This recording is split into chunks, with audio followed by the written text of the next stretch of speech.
కలియుగ వైకుంఠంగా తెలంగాణ తిరుపతిగా కొలిచిన వారికి కొంగు బంగారమై విరాజిల్లుతోంది మహబూబ్నగర్ జిల్లాలోని పేరెన్నికగన్న శ్రీ లక్ష్మీ వెంకటేశ్వర స్వామి దేవస్థానం. ఆర్థిక స్తోమత లేని భక్తులు తిరుమలకు బదులుగా మన్యం కొండకు వెళ్లి స్వామివారిని దర్శించుకుంటారు. తిరుపతిలో మాదిరిగానే మన్యం కొండలో స్వామివారు గుట్టపై కొలువుదీరగా దిగువ కొండ వద్ద అలమేలు మంగతాయరు కొలువుదీరి ఉన్నారు.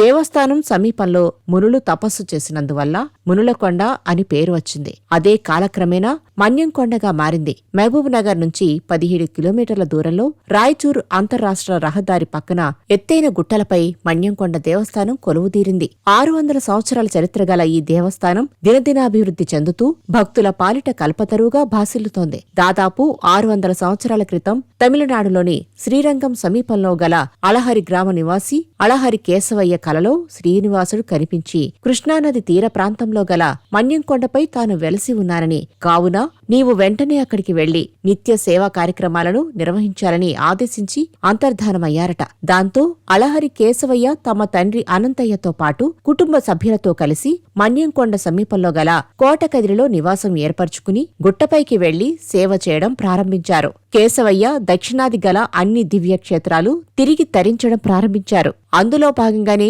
ఒకరోజు కృష్ణానదిలో స్నానం చేసి సూర్యభగవానుని నమస్కరించి దోసిలతో ఆజ్ఞం వదులుతుండగా శిలారూపంలో గల వెంకటేశ్వర స్వామి ప్రతిమ వచ్చి కేశవయ్య దోసిలలో నిలిచింది. ఆ విగ్రహాన్ని తీసుకొచ్చి మన్యంకొండపై శేషసాయి రూపంలో గల గుహలో ప్రతిష్ఠించి నిత్య ధూపదీప నైవేద్యాలతో స్వామిని ఆరాధించడం ప్రారంభించారు. దేవస్థాన మండపంలో ఆంజనేయ స్వామి గరుడాల్వార్ విగ్రహాన్ని కూడా ప్రతిష్ఠించారు. ఈ దేవస్థానం ఎదురుగా ఉన్న గుట్టపై అప్పట్లో మునులు తపస్సు చేశారని చెబుతున్నారు. స్వామివారికి శనివారం తిరుచి సేవ, ప్రతి పౌర్ణమికి స్వామివారికి కళ్యాణ మహోత్సవం నిర్వహిస్తారు. స్వామికి ప్రీతిపాత్రమైన దాసంగాలు పెట్టి భక్తులు నైవేద్యాలు సమర్పిస్తారు. అలివేలు మంగతాయరు సన్నిధిలో కొన్ని వందల వివాహాలు జరుగుతాయి. అమ్మవారి సన్నిధిలో మహిళలు కుంకుమార్చన చేసి పునీతులవుతారు. తిరుమల తిరుపతి దేవస్థానం వారు అమ్మవారి విగ్రహాన్ని తీసుకొచ్చి ఇక్కడ ప్రతిష్ఠించారు.